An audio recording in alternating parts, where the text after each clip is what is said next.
O CIE é hoje o maior aliado da juventude brasileira quando o assunto é inclusão no mundo do trabalho. Não é exagero.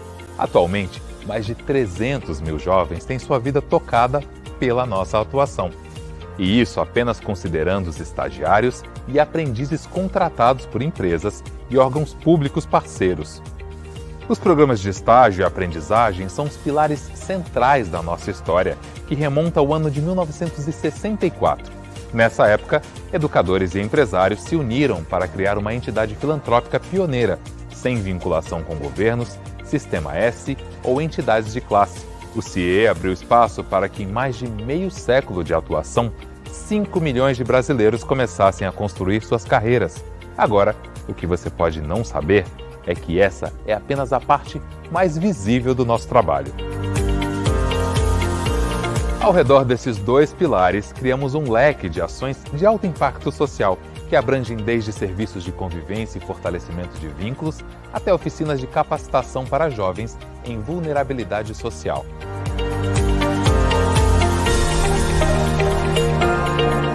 Hoje, os espaços de cidadania do CIE estão espalhados em regiões periféricas de grandes cidades brasileiras e se tornaram sinônimo de afetividade.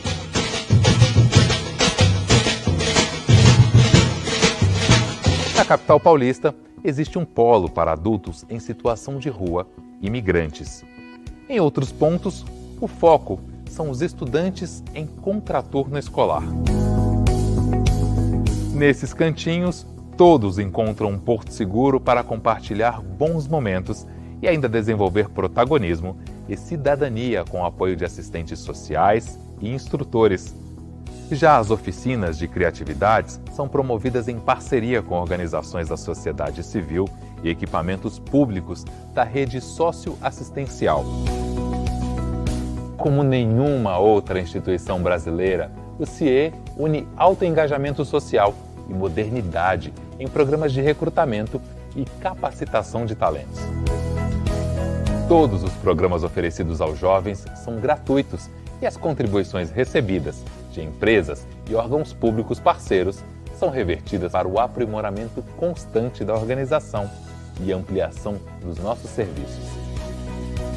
Centrais de atendimento interligam todo o Brasil com um número de telefone único. Nosso sistema operacional foi completamente reformulado e diminuiu quase pela metade o tempo de preenchimento de vagas de estágio e aprendizagem. Cursos gratuitos, feitos pela internet, capacitam em larga escala os jovens candidatos e também o corpo de funcionários do CIE. Comunicação ainda mais afinada com os jovens e com os nossos parceiros aumentam o engajamento e fidelização do público atendido. Fala, galera! Opa. André, pode parar.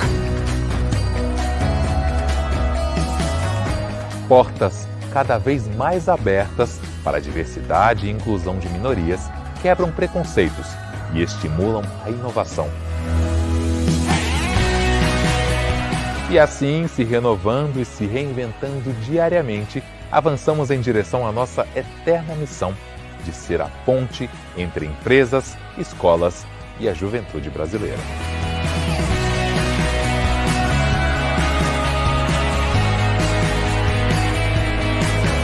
CIE, transformando vidas, construindo futuros.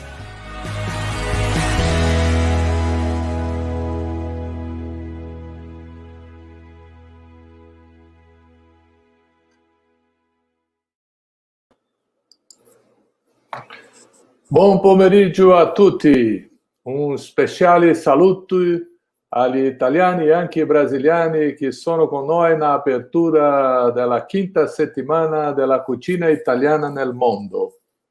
Ora passiamo al português. Uma especial saudação aos amigos aqui presentes. Gostaria de cumprimentar inicialmente o jornalista Milton Ferretti Jung, anche italiano, que vai mediar este encontro, ao nosso cônsul-geral da Itália em São Paulo, amigo Filippo La Rosa, e também ao Gerardo Landulfo, da Academia Italiana della Cucina. Esse evento é muito importante, sabemos, não só no Brasil, mas também na Itália. Acontece aqui pela 9ª vez em São Paulo, pela 5ª vez no mundo. E para nós do CIEE é uma grande satisfação, uma honra podermos receber nesse nosso palco virtual os grandes protagonistas desse evento. Nós temos feito várias coisas juntos com o Consulado da Itália em São Paulo, uma gestão muito dinâmica e ativa do cônsul Filippo, e é com grande satisfação que fazemos a abertura de mais um desses eventos. O palco é de vocês, sejam todos muito bem-vindos. Eu passei por aqui para lhes dar estas boas-vindas e me coloco agora na plateia para assistir a esse evento imperdível aqui. Então, uma boa tarde a todos, sejam todos bem-vindos. Passo, então, para o Milton Jung, para que possa fazer a abertura e conduzir os trabalhos. Grande abraço. Beto Casagrande, eu que agradeço aí pela sua gentileza de, mais uma vez, abrir as portas do CIEE para a cultura. E hoje, especificamente, para falarmos de uma das marcas mais importantes da cultura italiana, que é a gastronomia. E para tratar desse assunto, como você já nos apresentou logo na abertura desse encontro, teremos duas pessoas muito especiais aqui. O cônsul-geral de São Paulo, Filippo La Rosa, e o Gerardo Landulfo, que é delegado da Academia da Cozinha Italiana, dois grandes entendedores da cozinha italiana e da própria cultura italiana. Eu agradeço a você, então, por essa gentileza que você faz mais uma vez, não só a cultura, mas a cultura italiana em especial nesse momento. E agradeço a você que está nos acompanhando neste momento ao vivo e que é convidado a participar desta saborosa conversa que teremos a partir de agora. Porque teremos, num momento inicial, apresentações tanto do Filippo La Rosa quanto do Gerardo Landulfo, mas logo depois abriremos o espaço, abriremos esta mesa digital para que vocês participem e façam perguntas. Portanto, a partir desse momento, utilize a área aí específica do chat, de onde você está nos acompanhando, pelo canal que você estiver nos acompanhando, mande a sua pergunta para lá, que vai ser muito gostoso falar sobre esse tema. Filippo La Rosa, cônsul-geral de São Paulo, quero desde já agradecer também o trabalho que o senhor tem feito aqui no estado de São Paulo, no Brasil de uma maneira geral, para tornar a cultura italiana ainda mais próxima de todos nós. E muito obrigado por participar desse encontro. Uma boa tarde. Boa tarde, Milton. Boa tarde a Casagrande, a Gerardo Landulfo, que é nosso grande parceiro nessa empreitada, que é a Settimana da Cozinha Regional Italiana, que chega na sua 9ª edição aqui em São Paulo.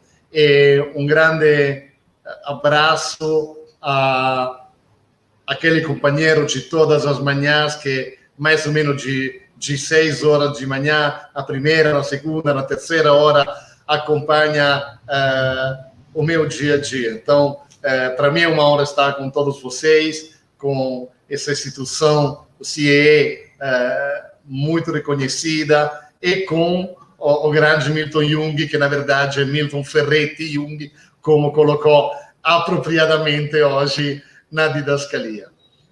Aliás, Filipe, depois eu vou falar sobre isso, inclusive, mas antes deixa eu colocar aqui nessa nossa conversa o Gerardo Landulfo. Gerardo, muito obrigado também pela gentileza de estar com a gente aqui, aceitando o convite para compartilhar parte deste grande conhecimento que você tem da cultura italiana e da gastronomia, da enogastronomia italiana. Boa tarde para você. Boa tarde a todos. Começamos com Casagrande, depois passamos por Ferretti, La Rosa, nosso cônsul, e estamos. São Paulo é um pedaço da Itália. Costuma dizer que a São Paulo é a 21ª região da Itália. Então é um prazer estar aqui com vocês e poder falar de cozinha italiana, de cultura italiana. Muito obrigado pelo convite. E, aliás, como você sabe muito bem, né, Gerardo, quer dizer, São Paulo é um pedaço saboroso da Itália, né? Porque aqui a gente aproveita muito disso. Mas nós vamos falar mais à frente sobre essa parte. O Filippo La Rosa agora comentou aqui deste Ferretti que está no meio do meu nome. Eu preciso sempre fazer essa explicação quando me encontro na colônia italiana. Porque quis o acaso que lá no início dos tempos, meu pai, Milton Ferretti Jung, fosse jornalista. E eu decidi seguir a carreira dele e não podia, tendo o mesmo nome que o dele, sendo Júnior, seguir a carreira com o mesmo nome que ele utilizava. E ele usava o nome completo, Milton Ferretti Jung, até porque a colônia italiana, lá no Rio Grande do Sul, da cidade de Caxias do Sul, onde ele nasceu, não permitiria que ele usasse só o primeiro e o último nome. O Ferretti era uma marca importantíssima para ele. Quando eu entro na carreira como Júnior, eu tive que escolher e fiquei com o Milton Jung. Mas eu gosto sempre de explicar para todas as pessoas que entre o Milton e o Jung há um Ferretti, e um Ferretti muito forte, porque a Itália foi muito presente na minha vida desde pequeno. O Ferretti vem por parte da minha nona, mãe do meu pai, Ione Ferretti. Ela que é filha do Vitaliano Ferretti, que lá pelo finalzinho do século XIX saiu da região de Ferrara, ali na Emília-Romagna, veio para o Brasil, se estabeleceu, depois casou em Caxias do Sul, e lá em Caxias do Sul teve 11 filhos e filhas. Uma delas, a minha avó, minha nona, a nona Ferretti, nona Ione. E, portanto, daí surge o Ferretti nesse meu nome. Mas não é só por isso não que o Ferretti é tão forte, está entranhado no meio deste meu nome. Quis o tempo que eu fosse me aproximando cada vez mais da colônia italiana, indo a Caxias do Sul praticamente em todas as minhas férias, convivendo com primos, tios e tias, mas também depois indo para a Itália, por uma preferência desta família a qual eu me uni. Então, fico muito feliz de poder estar colaborando também de alguma maneira aqui com a cultura italiana e podendo rememorar, trazer na memória a história do nono ou do bisnono Vitalino Ferretti, que nasceu lá em Ferrara. Aliás, né, Gerardo, uma região em que os pratos são muito especiais. Há quem diga que é a melhor parte da Itália na gastronomia, mas eu não vou me meter nisso porque eu não sou especializado nisso. Vou deixar a bola com quem entende de Itália e começo então. Felipe La Rosa, o espaço é seu agora para a gente conversar um pouquinho mais aí sobre culinária. E mais uma vez, lembrando, quem estiver aqui nos assistindo já pode mandar perguntas ao longo do nosso bate-papo. Filippo. Grazie mille Milton, grazie, è un piacere per me essere qui e além dessa recordação que foi feita agora desse Ferretti no meio, eu posso realmente testemunhar esse grande interesse, essa vizinhança que tem junto não só com a colônia italiana, mas também com os valores de italianidade, a cultura muito forte. E dentro da cultura vem embutida, sem dúvida nenhuma, essa nossa forma de viver, o que nós chamamos do vivere all'italiana, que até virou uma marca de fábrica, uma logomarca do nosso Ministério de Relações Exteriores, e dentro do vivere all'italiana, do nosso modo de entender a vida, tem a cozinha. De acordo com Gerardo Landulfo, resolvemos, eu vou dar uma pincelada um pouco do que tem detrás o que leva até a dieta mediterrânea. Depois ele vai profundizar um pouco mais aspecto técnico, mas eu gostaria, compartilhando um momento a tela com vocês, falar um pouco de como nós chegamos a essa questão que hoje a gente chama de dieta mediterrânea.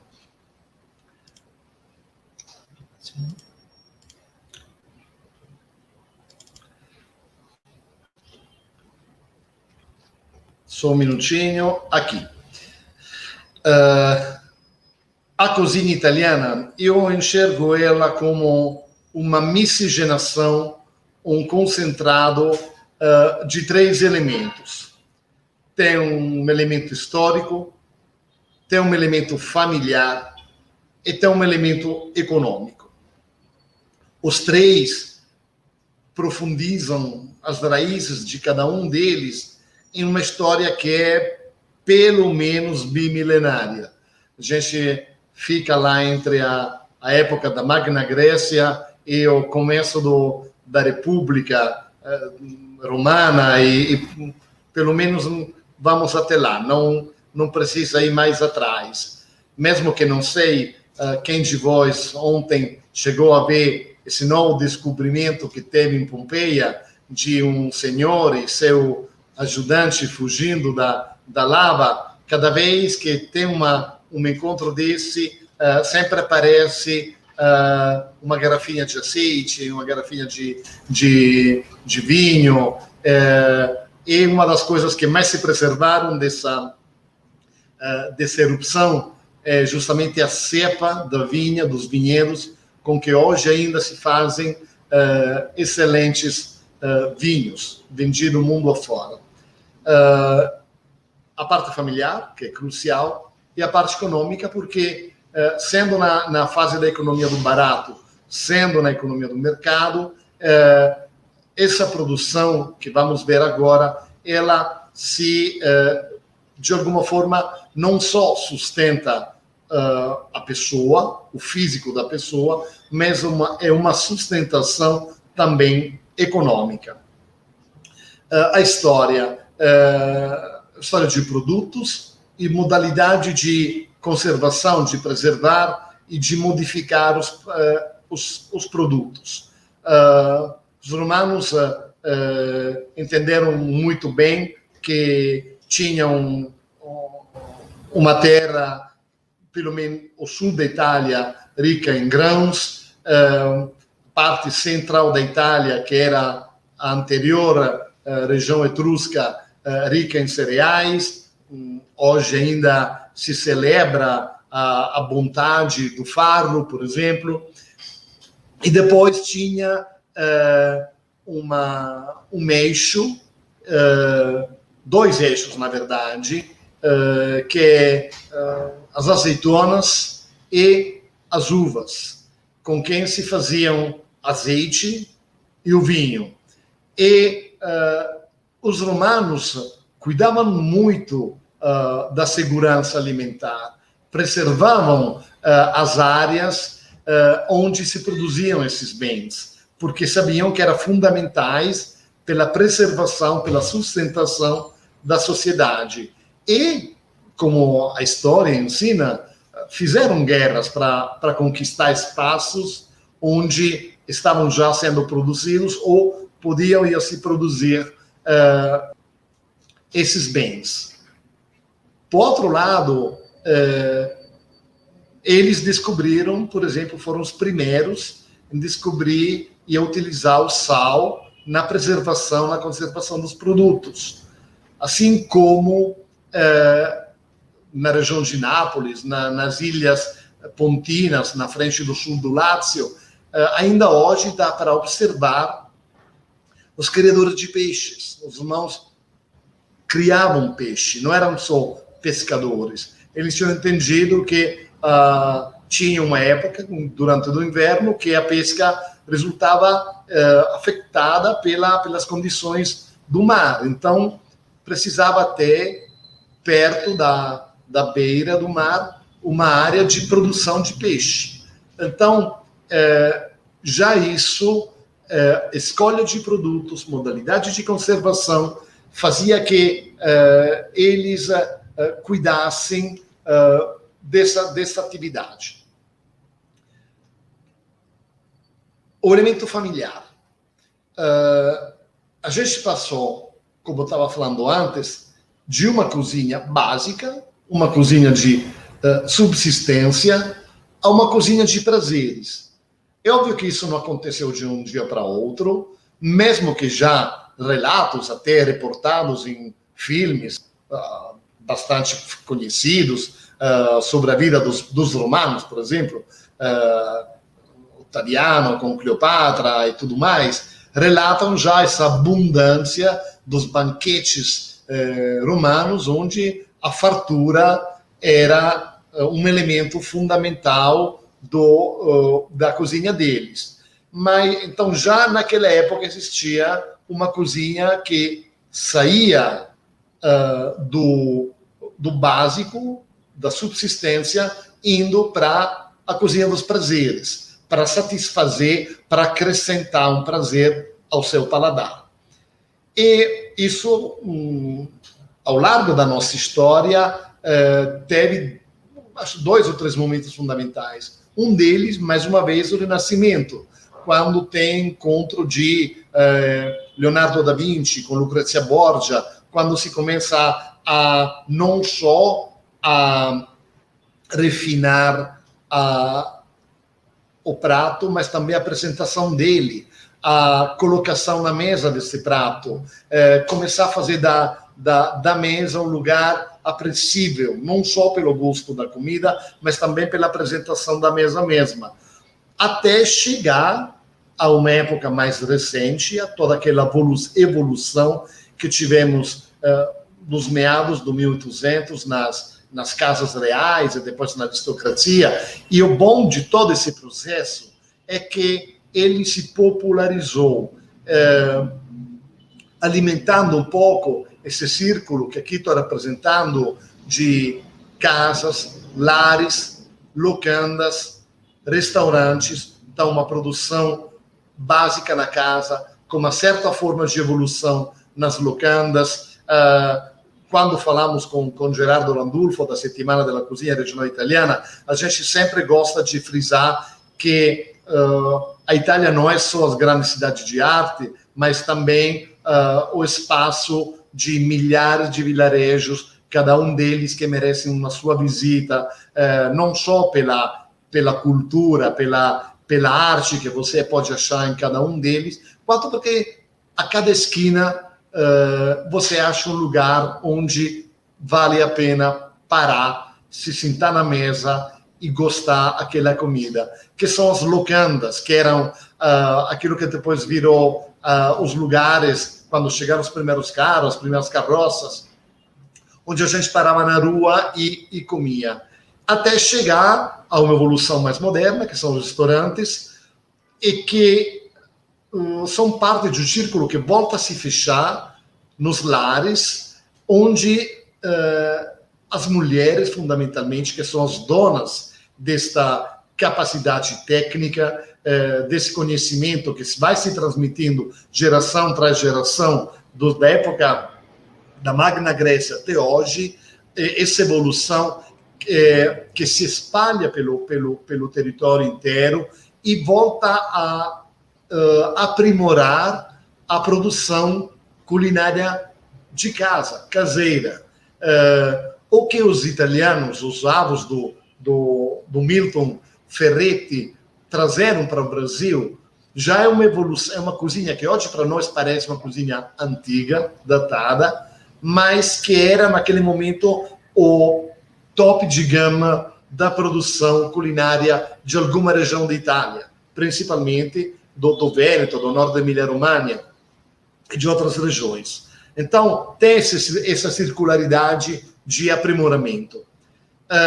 E depois tem o terceiro pilar, que é o pilar econômico, de uma produção de base, de produtos de base, hortaliças, pecuária, que fazem com que as casas, estamos falando de um mundo que não era tão urbano como o mundo de hoje, era o primeiro lugar de produção, onde não tinha uma produção intensiva, tinha uma produção que hoje vai de modo a chamar de quilômetro zero, ao lado do seu consumidor, e que com os séculos foi, aqui entra mais uma vez aquele conhecimento de processo na transformação dos bens. Então, os laticínios, aí coloquei essa palavra típica, nortineria, que vem de um lugar, norte, uma cidade da região da Umbria, porque teve tanto forte o cluster, o distrito produtivo desses bens, que chegaram a dar um nome, né, o que em direito industrial se chama vulgarização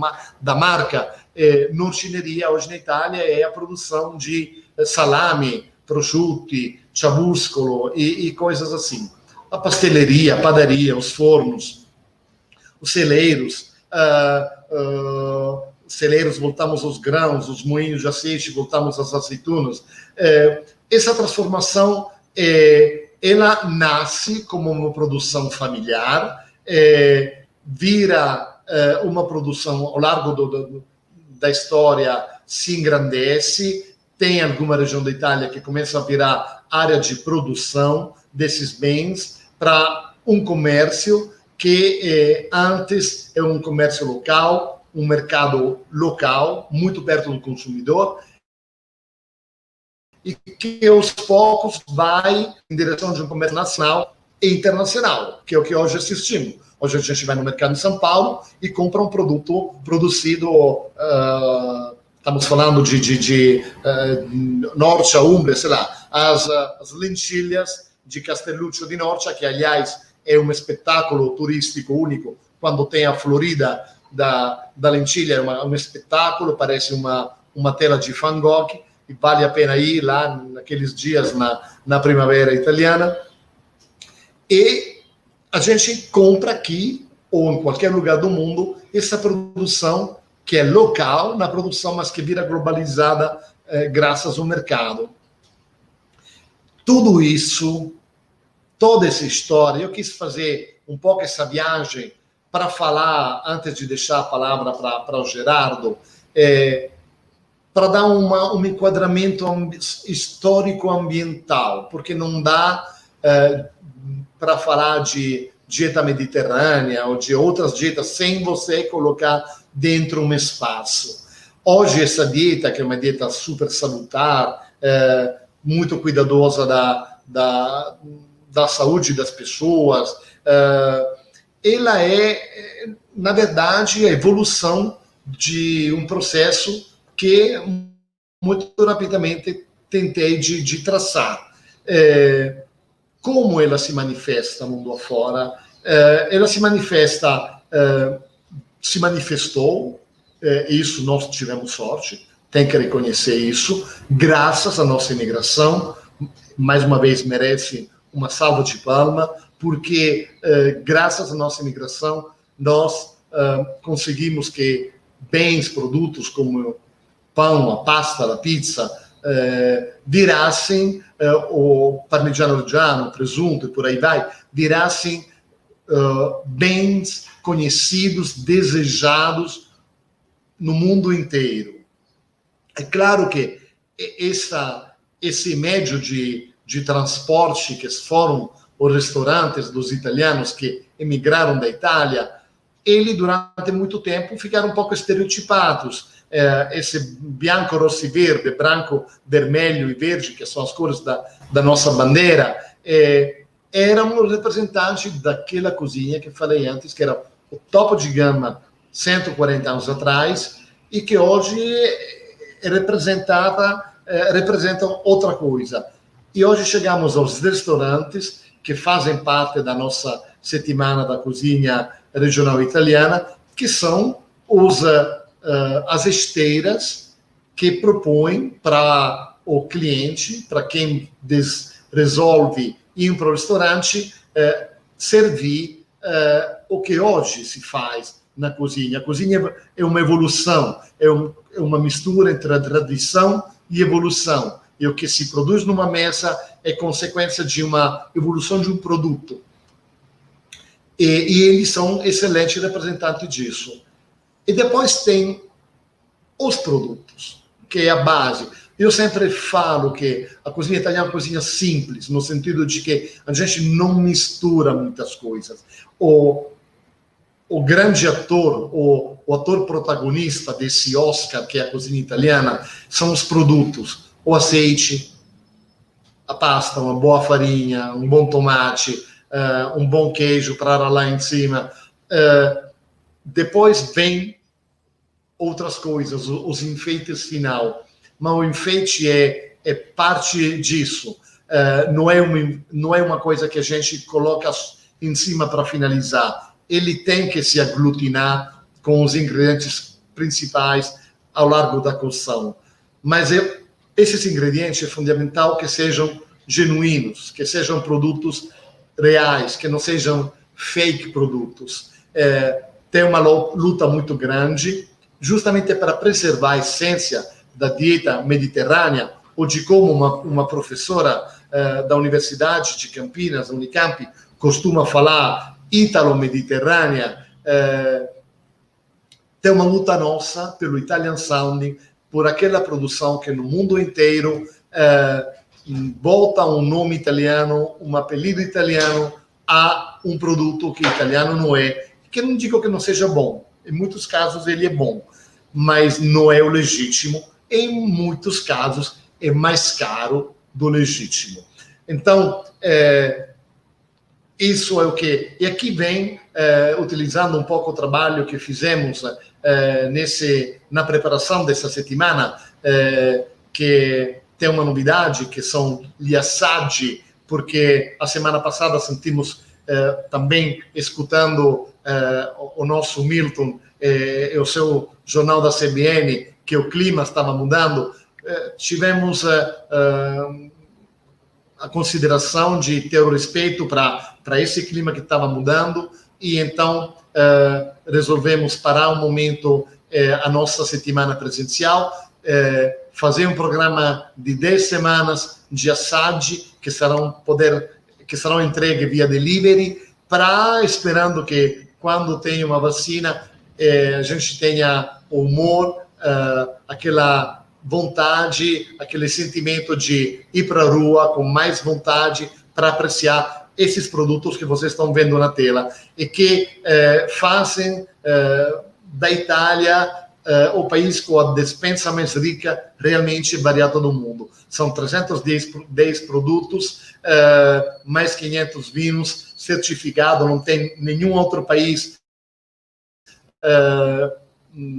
europeu que tenha tantos produtos patentados e que são a base da nossa cozinha.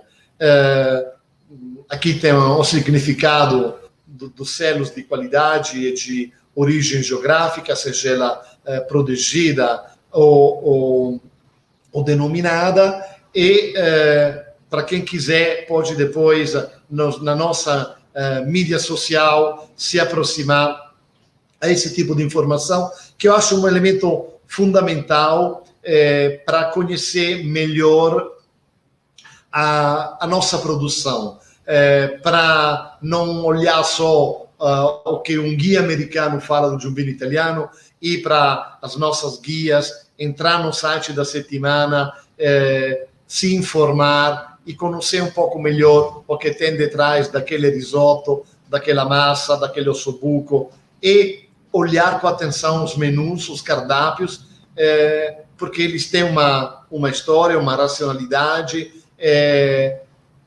justamente porque essa nossa proposta ela é muito italiana e muito simples, no sentido que expliquei antes. E aqui vocês têm as referências da nossa mídia social, tanto da semana como do consulado, e vocês podem tomar nota se quiserem e se informar a respeito disso. Milton, por enquanto acho que falei muito. Foi ótimo. Mas acho que estou dentro dos meus... Nos fez uma boa apresentação aqui e abriu bastante o espaço para que o Gerardo agora Landulfo possa aprofundar ainda mais a questão da dieta mediterrânea. Eu queria registrar, porque enquanto o senhor estava conversando conosco, Felipe Larosa, eu via correr pelos nossos chats os Mariottone, Strano, Balottin, Pignanini, enfim, uma série de italianos conversando conosco ou acompanhando a todos nós. Mas não só italianos. Temos aí várias outras nacionalidades participando dessa conversa, interessado nessa comida que conquistou o mundo e, claro, conquistou os brasileiros, parte por essa história que você acabou de nos contar. Mas eu queria também lembrar, quer dizer, nós falamos, e o cônsul Filippo comentou sobre o assaggio settimanale, quer dizer, é a degustação, que vai ser a marca desta settimana della cucina regionale italiana, exatamente por essas condições especiais que nós estamos vivendo. Então, vale a pena se aprofundar, entender como aproveitar esse momento saboroso que as cozinhas italianas que nós temos no Brasil podem nos oferecer, especialmente em São Paulo. Gerardo, falei em cozinhas italianas, sim, porque são várias cozinhas na Itália, e eu gostaria que você aprofundasse um pouco mais sobre isso, e claro, olhando especialmente hoje, até porque é o tema central aqui dessa nossa conversa, sobre a cozinha mediterrânea ou a dieta mediterrânea. É com você, Gerardo. Milton, exatamente o que você falou, né? São várias as cozinhas italianas. E você já deu um exemplo, né, com a sua origem lá da Emília-Romanha, já defendendo a sua terra. Isso é uma coisa muito comum entre os italianos. Primeiro a minha região, depois a Itália. E o nosso cônsul, Filippo La Rosa, ele tem outro cargo muito importante. Ele faz parte da Academia Italiana della Cucina. Por que se chama Academia Italiana della Cucina? Porque na Itália não tem uma cozinha só, são várias cozinhas. Não é Academia della Cucina Italiana, Academia Italiana della Cucina. São pelo menos 20. Cada região tem a sua característica. Isso vem da história. Tudo isso que o Filippo contou está mais ou menos dentro dos nossos objetivos. Ou seja, são os nossos objetivos, que são aqueles de tutelar as tradições da cozinha italiana e promover a cultura gastronômica de todas as 20 regiões da Itália. Então, faz parte das nossas atribuições, minhas e do Filippo, né? Estudar a origem das receitas e valorizar a tipicidade, a variedade e qualidade de seus ingredientes. Foi muito importante essas pontuações que o Filippo fez sobre os ingredientes, sobre a sazonalidade, sobre quando falou da nortineria, né, o cuidado em fazer os embutidos e todas as especialidades que na Itália realmente a gente nota que cada região tem suas características. E tudo isso tem ligação direta com a dieta mediterrânea, que começou a ser conhecida na década de 1950, mas na verdade tem séculos de história. Então, já voltando de novo ao que o Filippo falou, pois se baseia nos hábitos alimentares dos povos que vivem nos países banhados pelo mar Mediterrâneo, né? Por isso que é dieta mediterrânea. Aliás, o termo dieta é comumente associado a regimes para perda de peso, mas a palavra tem origem do grego diaita, que poderia ser traduzido como modo de vida. Então, de fato, a dieta mediterrânea é o modo de vida no qual as pessoas buscam uma alimentação saudável e equilibrada, baseada no consumo diário de amidos, pão e massas. Depois eu vou chegar lá nesse assunto. Vegetais e azeite de oliva. E de forma variada, queijos, pescados, embutidos, carnes e até doces. O vinho também é considerado alimento e faz parte dessa dieta. Então, o que a gente fala? Pode-se comer de tudo nesse regime alimentar do que vem desde a antiguidade, né? Mas de forma equilibrada. Um pouco de cada coisa, algumas coisas mais, outras menos. Então, vamos ver a origem dessa história, né?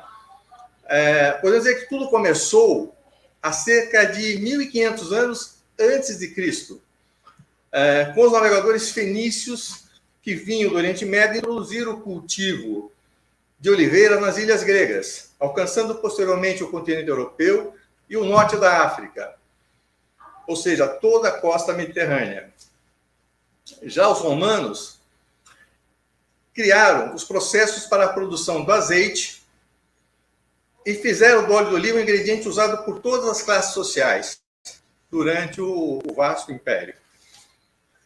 Já na Idade Média, frutas e legumes supriam a escassez de carnes.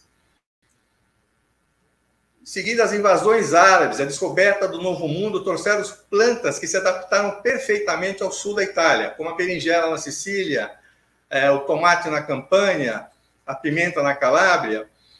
E não por acaso a Puglia, outra região que fazia parte da antiga Magna Graecia, até hoje se destaca na produção de alimentos. E é a maior produtora de trigo e azeite do país. A dieta mediterrânea, como é conhecida hoje, foi codificada pelo biólogo e fisiologista americano Ansel Keys, na metade do século passado. Keys participou como soldado na Segunda Grande Guerra Mundial, servindo a Quinta Armada dos Estados Unidos nas costas do Cilento. Cilento, coincidentemente, é a minha região.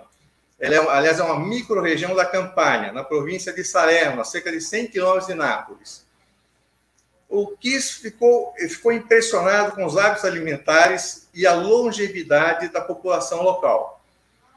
Terminado o conflito, decidiu estudar a influência da alimentação na prevalência de doenças cardiovasculares em 7 países, optando, ao final, por eleger aquela que seria a dieta mediterrânea, como a mais saudável, e assim decidiu morar na Itália.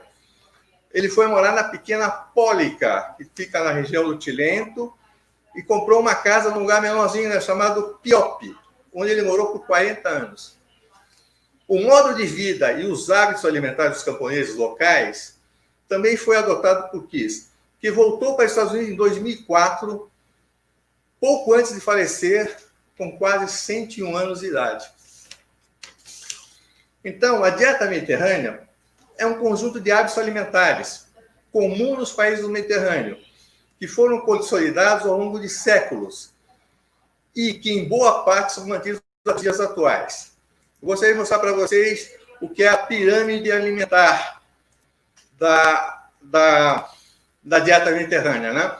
Então, a base, né, que são aqueles que são os pratos principais, as comidas principais, eles colocam na parte baixa, na base dessa pirâmide, frutas, verduras, massas, pão, arrozes e outros cereais.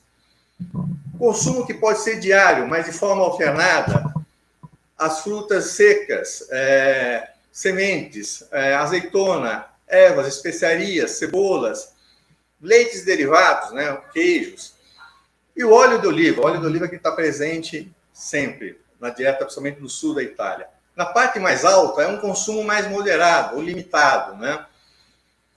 Com os peixes, com os pescados, com ovos, com carnes brancas, e a parte mais alta, onde estão os embutidos, carne, e no topo, os doces. Por quê?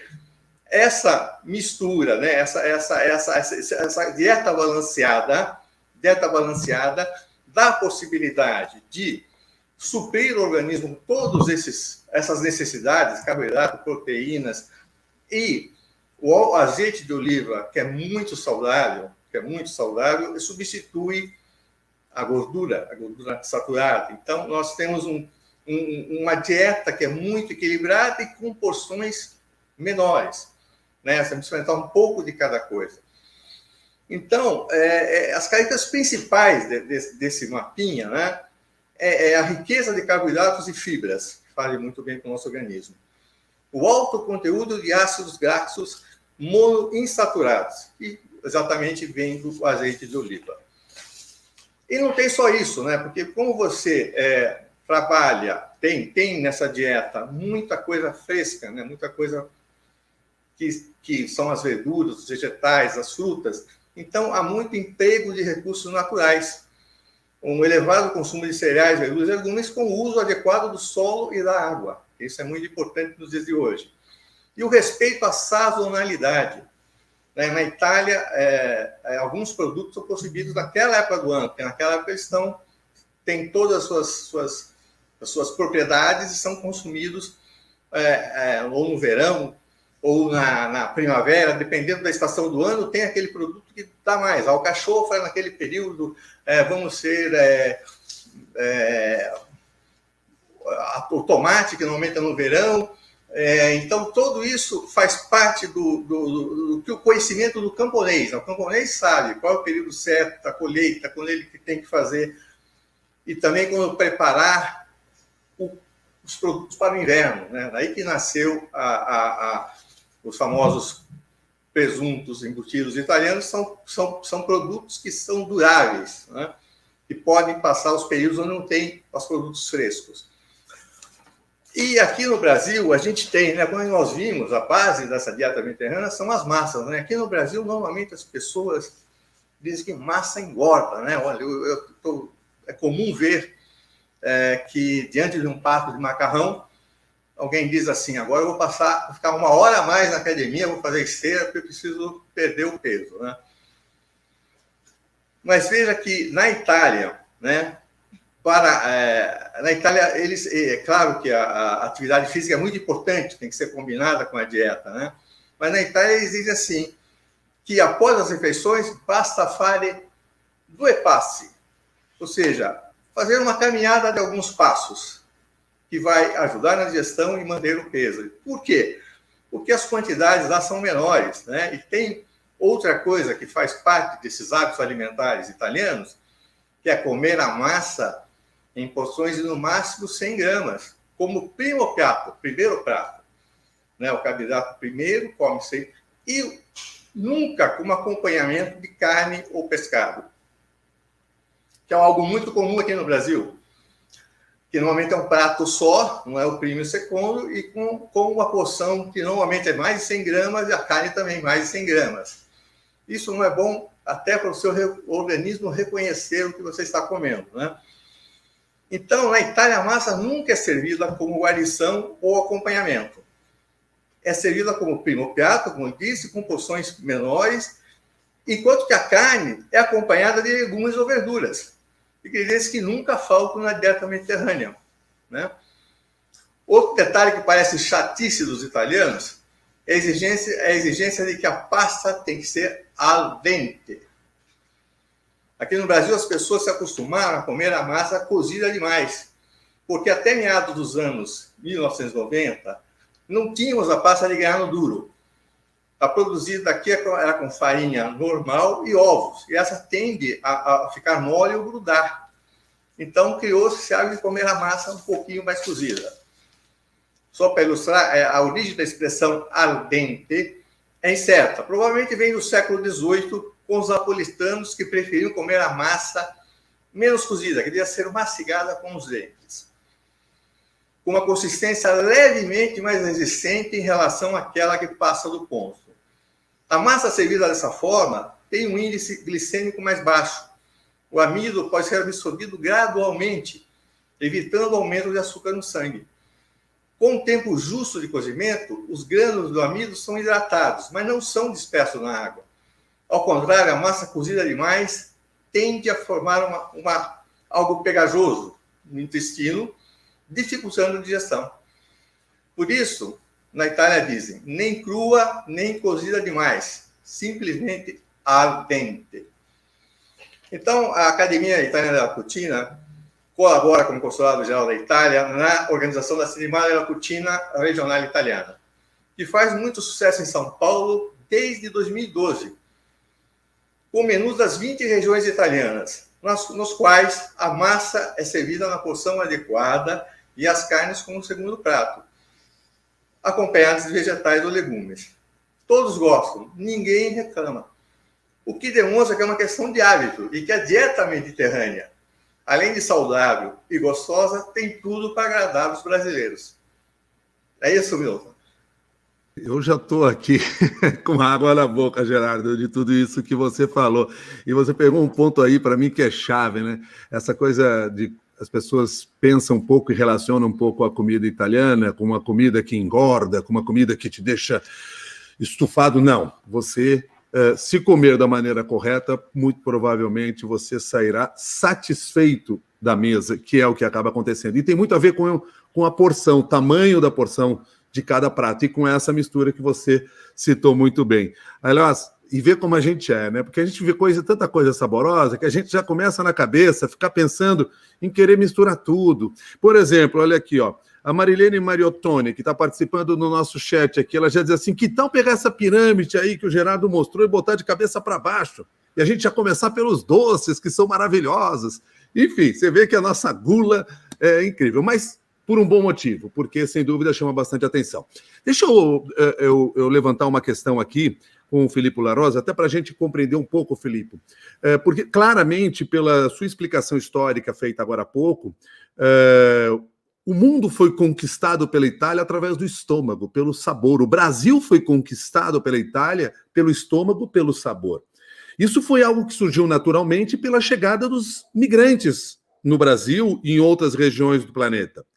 Hoje, há uma ação estratégica da Itália em conquistar o sabor do planeta, de outros povos, de outros países, através da gastronomia. E pergunto mais, a Settimana della Cucina Regionale Italiana faz parte dessa estratégia?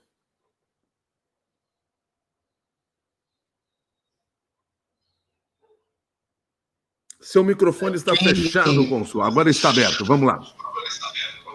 Não estou controlando eu. A settimana, ela nasce em São Paulo 9 anos atrás. E 4 anos depois, o nosso Ministério das Relações Exteriores faz dela um format mundial.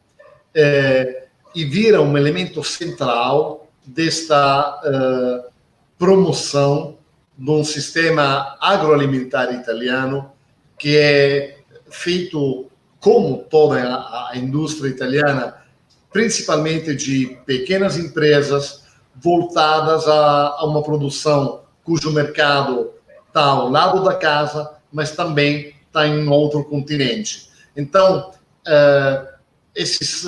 tanto que o valor das exportações do agroalimentar italiano em 2019 foram 45 bilhões de euros. E se faz isso, a Settimana é parte disso, é uma tentativa de ampliar o conhecimento que se tem mundo afora da nossa produção enogastronômica, culinária, alimentar. E nisso, a experiência de São Paulo é fundamental. Sem o intuito de quem 9 anos atrás inventou a Settimana della Cucina Regionale Italiana, e gosto de frisar regional, porque na Itália temos 20 regiões com 20 diferentes tipos de comida. Aliás, acho que são mais do que isso, porque tem regiões onde de um lado ao outro da mesma região muda muito. A sua região Emilia-Romagna, a Emília é a pátria do parmigiano reggiano, e no mar, chegando no Adriático, é uma comida bem de peixe, né? Então, essa manifestação que deve todo a São Paulo, ela é uma grande operação de soft power, de mostrar, principalmente no jeito como ela continua sendo feita em São Paulo, de mostrar o que é a nossa cozinha, o que é aquilo que não se conhece, o que você pode achar em um cardápio e começar a gostar, procurar aquele produto no mercado, estimular um importador a levá-lo para no caso nosso, no Brasil. Então, a Settimana realmente tem esse intuito. É uma operação totalmente transversal, não é uma operação de venda de jeito nenhum, mas ela é uma amostra do que tem além das coisas conhecidas, além da lasanha, além do polpettone. Tem um mundo que é feito de microprodução que nós gostamos de oferecer. Deixa eu aproveitar, então, a participação das pessoas que estão nos acompanhando aqui, ou deixando algum dos seus comentários nos chats, para levantar aqui a seguinte questão, Gerardo. Valmir Rep escreve para cá e faz o seguinte comentário: dieta do Mediterrâneo também tem suas variações, mas o equilíbrio sempre permanece. Você está sintonizado com essa ideia? Eu acho que esse é o segredo mesmo da dieta mediterrânea, que é, eu pratico todo dia dieta mediterrânea, como massa todo dia, tomo minha tacinha de vinho todo dia e consigo manter o meu peso. Faço as minhas caminhadas também. Eu acho que o equilíbrio é tudo, porque você pode comer, eu não deixo de comer doce, mas eu não como doce todo dia, né? Agora, o grande problema que eu vejo aqui, né, observando as pessoas, por exemplo, um prato de massa, quando chega, tem alguns restaurantes que servem até 200 gramas de massa, né? É muita coisa, porque o prato é um só, normalmente pede um prato só. Esse prato, ele vai demorar um pouquinho para ser comido, né? Então ele vai ficar frio, vai ficar... Então eu sugiro às pessoas que façam essa experiência. Experimente, quem gosta de comer a massa junto com a carne. Experimenta primeiro um pouquinho, coma a porção, até 100 gramas, 80, 100 gramas da massa, e depois peça a carne com verduras ou legumes, porque o Brasil produz tantas hortaliças, tantos verduras, tantos legumes, e as pessoas comem pouco, até fruta. O Brasil come pouco, em proporção a outros países. Então, acho que aqui é realmente uma questão de hábito, né? Que se as pessoas começarem a comer um pouquinho de cada coisa, tenho certeza que vão apreciar, vão ficar satisfeitos, como você disse, e experimentam mais coisas, porque aquele negócio de comer aquela macarronada dominical, é melhor comer um pouquinho toda semana. Gerardo, aproveitando que você está com a palavra, me tira uma dúvida. Eu disse para vocês que o destino me aproximou cada vez mais dos italianos. Quis, por exemplo, que meus 2 cunhados fossem italianos natos, o Antonio Bucoliero, né, e o Michael Guccione. E o Antônio Bucoliero, que hoje está aqui no Brasil, ele sempre me pergunta uma coisa. Ele é lá da região de Puglia, né? Você falou, por exemplo, da questão das olivas, e ele sempre perguntou uma coisa que eu não soube responder para ele. Ele disse, por que no Brasil não se produz a oliva com a mesma qualidade da Itália, se a terra pode ser parecida, lá no sul do país, por exemplo? Você saberia nos explicar isso? Até começaram a produzir um pouco de oliveira, tem cultivos de oliveira aqui no sul do Brasil, no Rio Grande do Sul e no sul de Minas Gerais. Tá? O problema não é só o terreno, né, que é diferente, né? Aqui na Itália o terreno é vulcânico, o clima, tem tantos fatores. É como aqui agora em São Paulo estão produzindo vinho no interior de São Paulo, que não é o lugar ideal, mas estão conseguindo produzir, só com um custo bem maior, porque tem que usar muita tecnologia, né? Então, o vinho do Rio Grande do Sul certamente é diferente do produzido aqui em São Paulo. Tá? É claro que com maquinário, com os enólogos que criam lá, vai ser um vinho bom. Como o azeite produzido aqui no Brasil está num nível bom, só que é muito caro, por esses motivos também. Agora, o terreno é muito importante. Onde é produzido, por isso que a gente fala, a dieta mediterrânea tem a ver com as margens do Mediterrâneo. Pode ver que todos os países em volta do Mediterrâneo produzem azeitonas que são exportadas para o mundo inteiro e fazem azeite de todas essas procedências, né? Filipe Larosa, uma questão para você, diante do que você falou quase no final da sua apresentação, da preservação do Italian Sounding. Os produtos italianos estão bem representados nas gôndolas dos mercados brasileiros, ou seja, no supermercado eu vou encontrar este Italian Sounding, ou eu vou ser levado muitas vezes a produtos aparentemente italianos? Bom, essa imigração italiana também ela gerou uma parte importante de Italian Sounding. Não é só no Brasil. A gente tem o queijo mussarela, que não tem nada de mussarela. Se a gente fizesse uma volta ao mundo, vai achar em vários países queijo chamado de mussarela, que não é mussarela. Parmesão, mesma coisa. Salame, nem falar. E por aí vai. Eu acho que isso é uma questão, nós lutamos contra isso. Não, como falei antes, não tem nada em contra nas produções locais. Só que não se deveriam chamar do jeito que se chamam e se deveria ter aquela abertura de mercado para permitir ao consumidor de ter a possibilidade de escolher nas gôndolas do supermercado as duas opções. É claro que depois um produto levado o mundo afora, principalmente fora das divisas da União Europeia, ele tem um custo maior devido ao transporte, a custos administrativos, alfandegário e tudo mais. Mas aí ficaria na cabeça do consumidor fazer essa escolha. Mas, por exemplo, o ano passado, no Taste of São Paulo, com Gerardo, cozinhamos uma massa super simples para um público lá. E nós fomos no mercado aqui, cobiçado da cidade, e compramos o azeite italiano mais caro que tinha.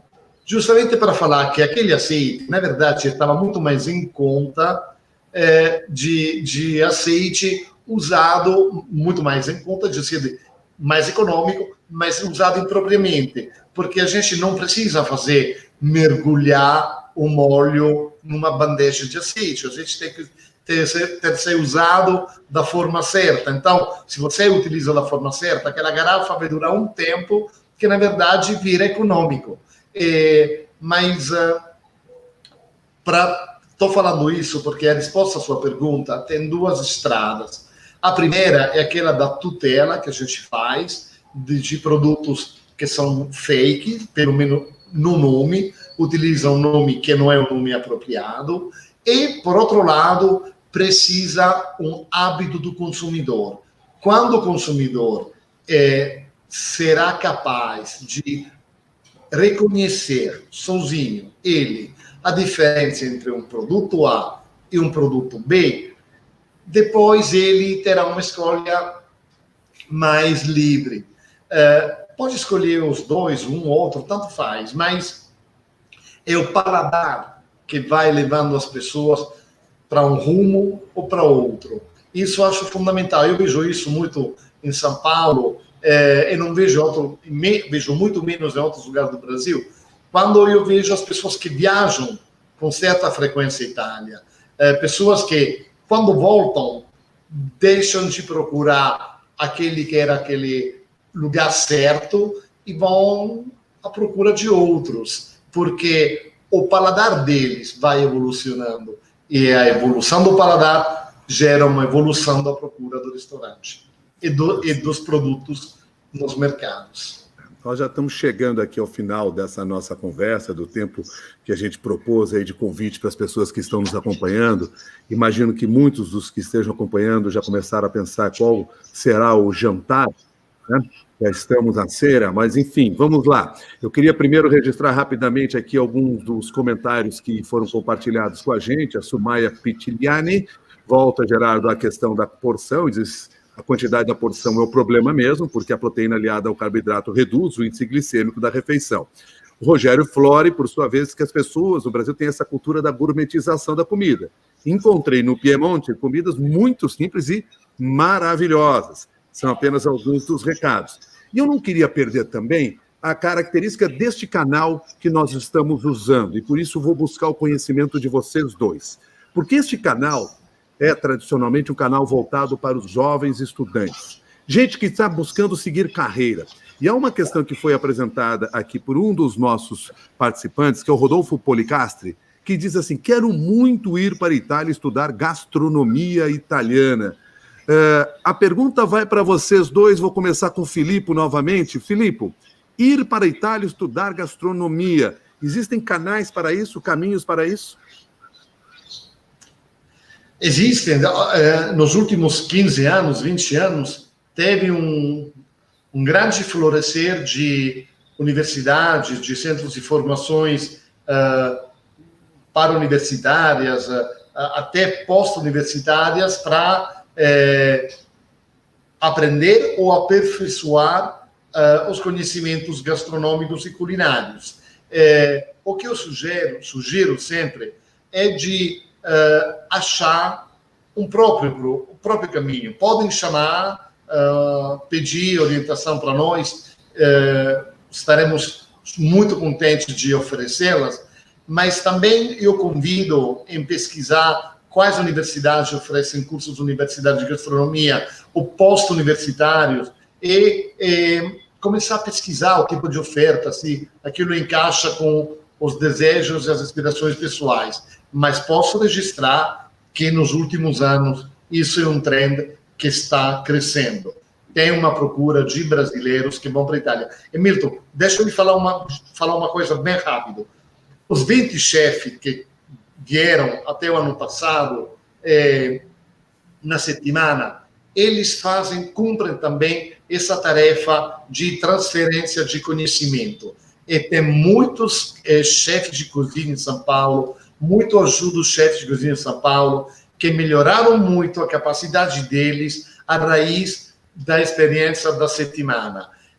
Se abriram para eles novos horizontes. Conheço garotos que trabalhavam numa cozinha, que fizeram uma caixinha e foram para a Itália para ver o que é uma sala, para ver o que é uma cozinha, para ir a visitar aquele chefe que tinham recebido nos Jardins, ou no Morumbi, ou no Itaim Bibi. Isso é uma bola de neve que a gente não quer parar, quer fomentar e que vai dar resultado sempre maior daqui a anos. E São Paulo, dentro de X anos, registrará um crescimento de aproximação ao que é a atual oferta gastronômica italiana, que vai surpreender. Gerardo, como que a academia pode inspirar e ajudar esses jovens que buscam o caminho dos restaurantes, buscam o desenvolvimento de uma cozinha mais apurada, mais qualificada? Olha, isso que o nosso cônsul falou está acontecendo nos últimos 8 anos, ou seja, nós trazendo os chefes da Itália, que vêm aqui, ficam... Esse ano, infelizmente, não foi possível, mas nos anos anteriores, eles ficavam aqui 10 dias, interagindo com os colegas brasileiros. E esses mesmos cozinheiros daqui, até os que não eram os titulares, foram passar algum período na Itália e voltaram, porque nada substitui o in loco, né? A pessoa ir até lá, ver os ingredientes, ver como é que funciona e depois voltar para cá. Então, isso já é uma coisa muito grande. E nós, da Academia, o que fazemos aqui? A Academia, aliás, é a primeira da América do Sul, da América Latina, aliás, foi fundada aqui em São Paulo em 1984. Eu estou desde o ano 2000 à frente da Academia aqui.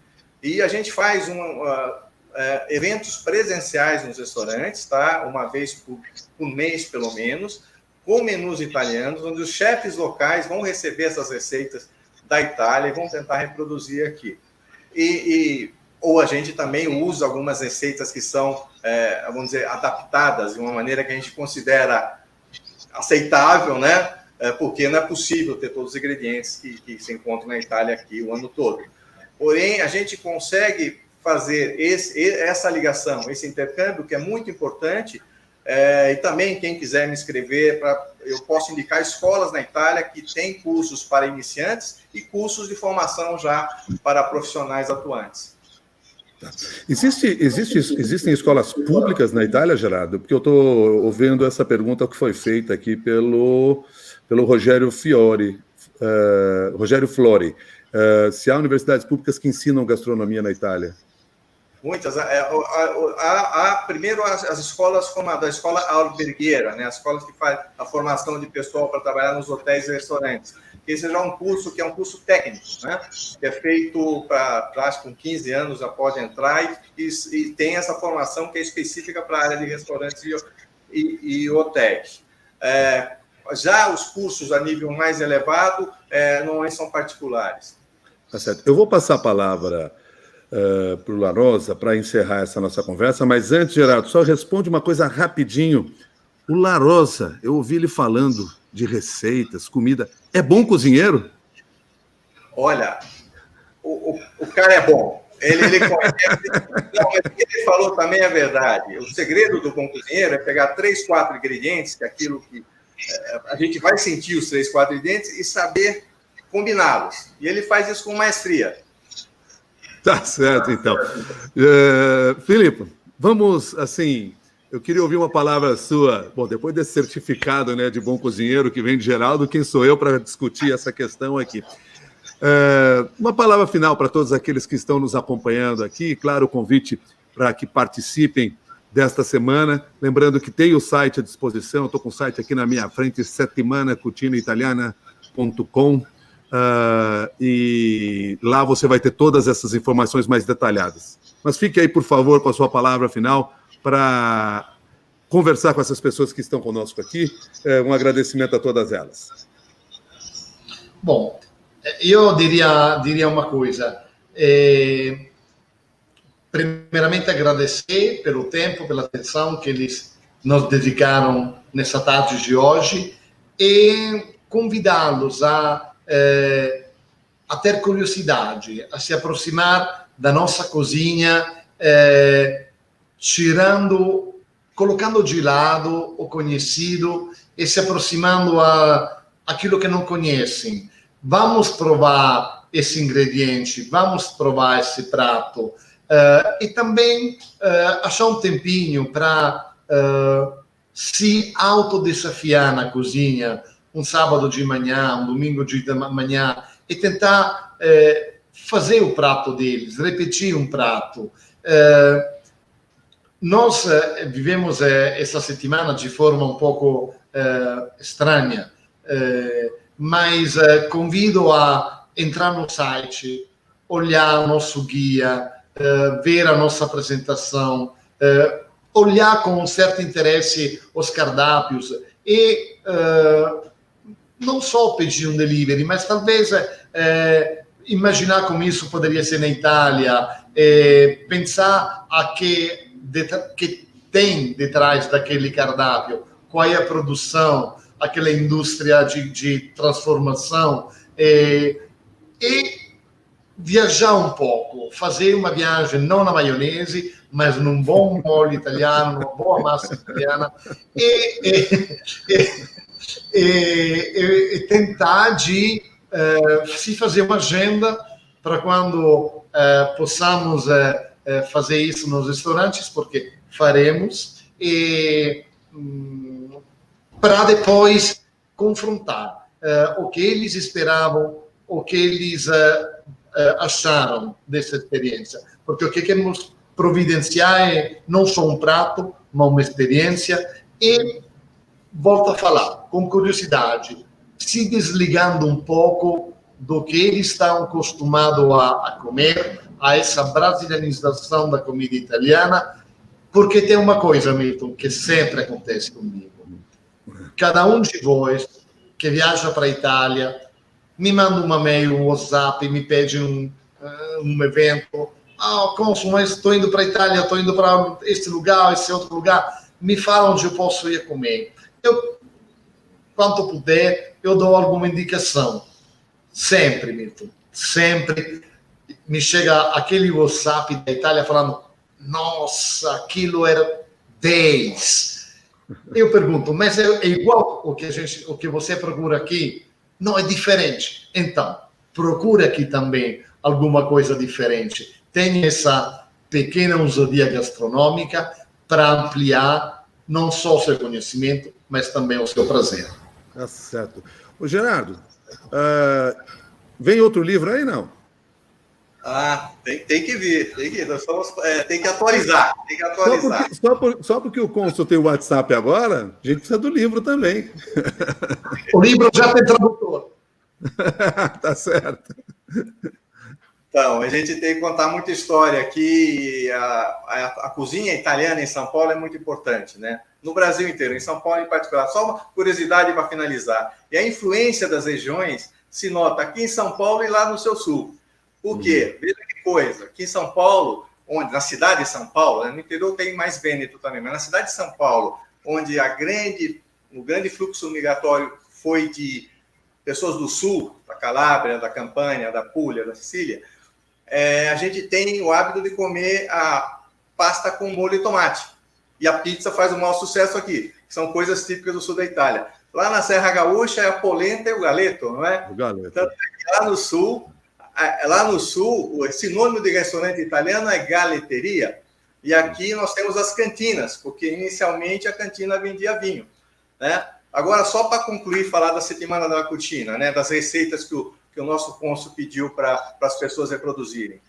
Nós temos 160 receitas, uma diferente da outra. E vão ter alguns pratos que muita gente não acha que é da cozinha italiana. Vamos ter bacalhau, vamos ter coelho, vamos ter pratos diferentes também, com carne bovina, carne suína, além das massas, é claro, dos risotos que nós temos.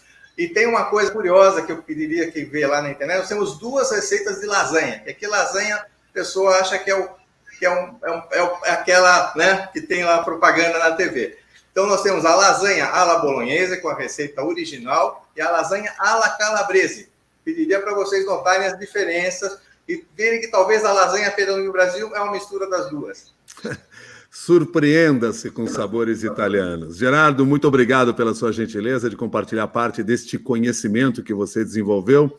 Filipe La Rosa, muito obrigado por também me permitir estar aqui diante de vocês e mais uma vez, de alguma maneira, em contato com a cultura italiana, que para mim assim traz uma memória afetiva muito forte, muito intensa. Muito obrigado e parabéns aí pelo trabalho que o senhor vem desenvolvendo aqui em São Paulo, no Brasil de uma maneira geral, fortalecendo a tricolor.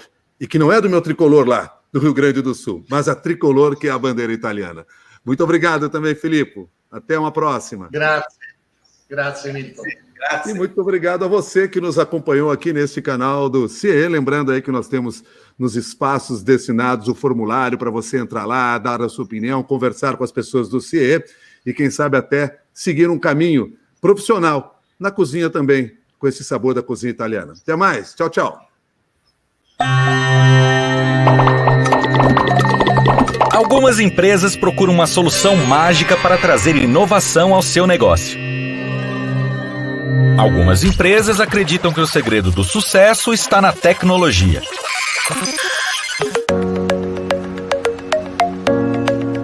Mas as empresas mais competitivas e modernas sabem que o melhor investimento são os jovens talentos.